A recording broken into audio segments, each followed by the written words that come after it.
A ball of mass 0.15 kg dropped from a height of 10 meters strikes the ground, rebounds to the same height. We have to figure out the magnitude of impulse imparted to the ball. So, to solve this question, all we need to do is use the impulse momentum theorem, which states that J being the impulse, that is the product of force and time, which is equal to change in momentum.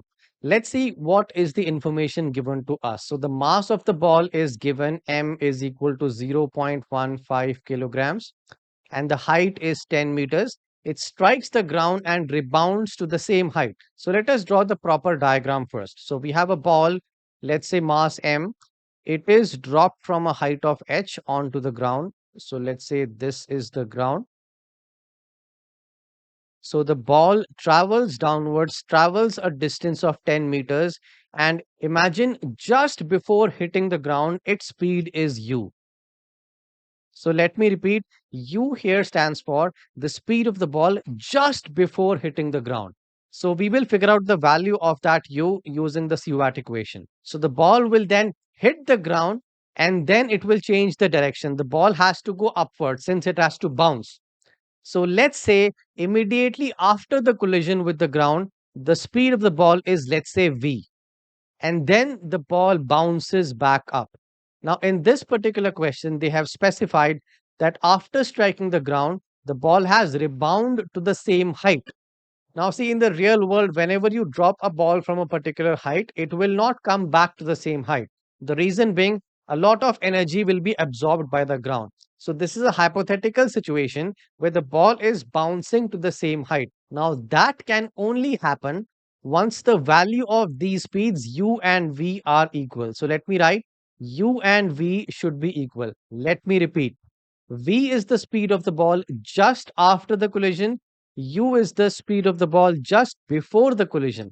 Now, both these values should be equal because only then the ball can rebound to the exact same height, h. So, let us figure out the value of these speeds first. Focus on U first, which is the speed of the ball just before the collision. So, now let me label the point A, which is the topmost point, and B is the point on the ground. So from A to B, let's apply any Stewart equation using which we can figure out the value of u. So let's use v square is equal to u square plus 2as. Initial speed of the ball originally at the topmost point is 0. So u is 0. Acceleration will be 9.8 meters per second square, but in the question they have specified to take g as 10. So we will write 10, but remember the sign convention, the gravity is always downward, so acceleration is negative 10. So, and s is the displacement. So in this case, the ball is going down a distance of h, height being 10 meters. So 10 meters going downwards, which means we will write negative 10 as the displacement. V is the final speed, which in this case is u. So instead of v, we will write u. So u square will come out as 200 and u should come out as square root of 200, which is equal to 10 root 2 meters per second.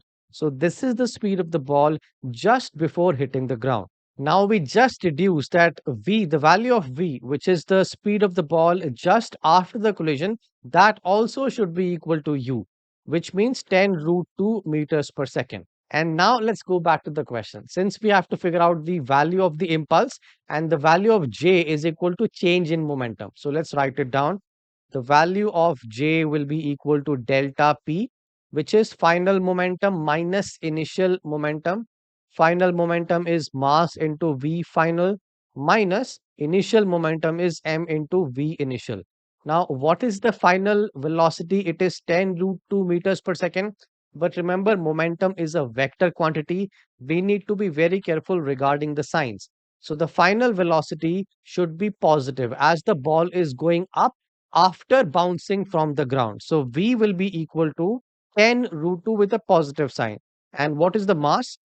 Mass was 0.15 kilograms. So let us write 0.15 multiplied by plus 10 root 2 minus mass is 0.15. And now what is the initial velocity?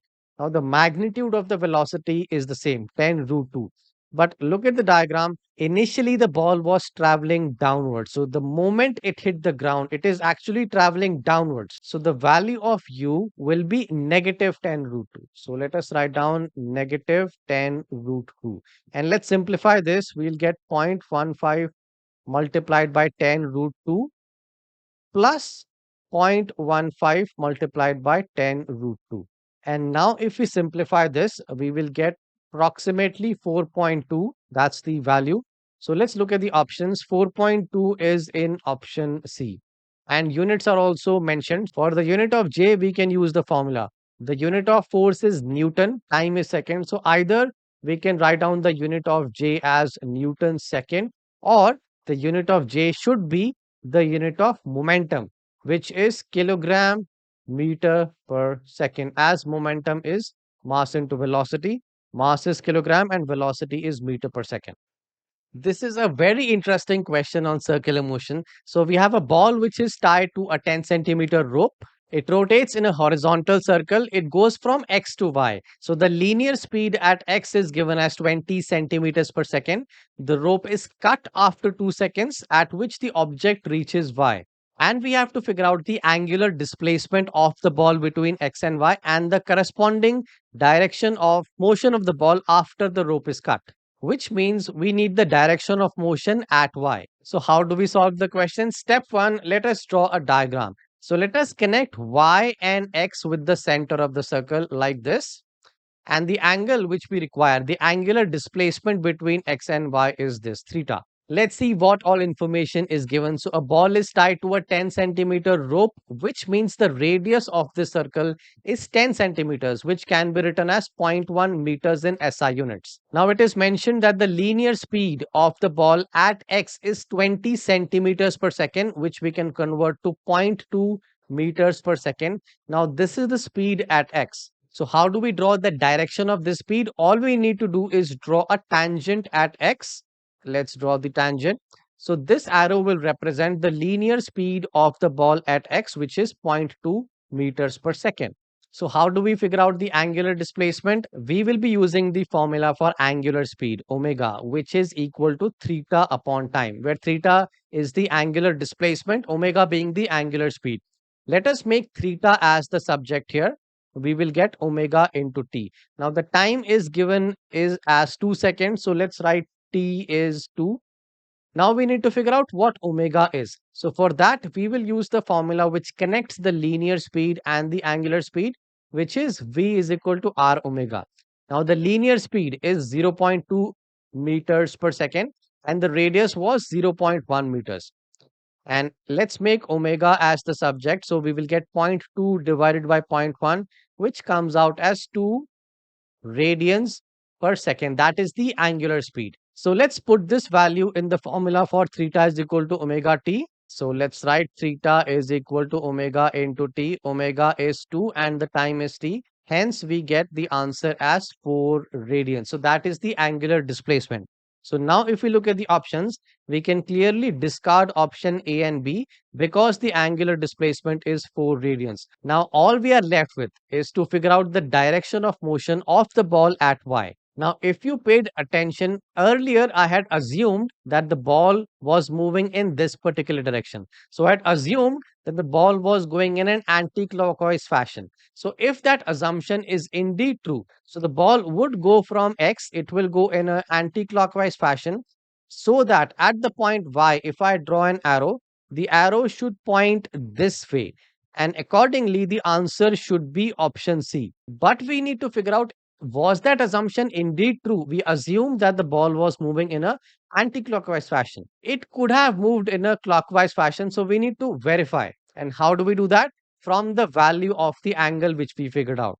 Theta was 4 radians. So all you need to do, if you can convert this value of radians into degrees, so we will get an approximate value of 229 degrees. And now if we go back to the image and let's analyze this image carefully, do we think that this value of theta can be 229? No, it is not possible, because if you observe this image carefully, the angle theta is clearly less than 180 degree. It cannot be 229. which means the earlier assumption which we made that the ball was going in an anti-clockwise fashion, that assumption is incorrect. So what do we do? Just reverse it, which means the ball is actually going in a clockwise fashion. So let's draw the diagram. So this is the original image. So the angle theta was 4 radians, remember? And we just deduced that the object is going from x to y. So it is going in a clockwise fashion. And let's draw the angle as well, connecting x and y with the center, and the angle theta will be this. This is the angle theta, which is equal to 4 radians.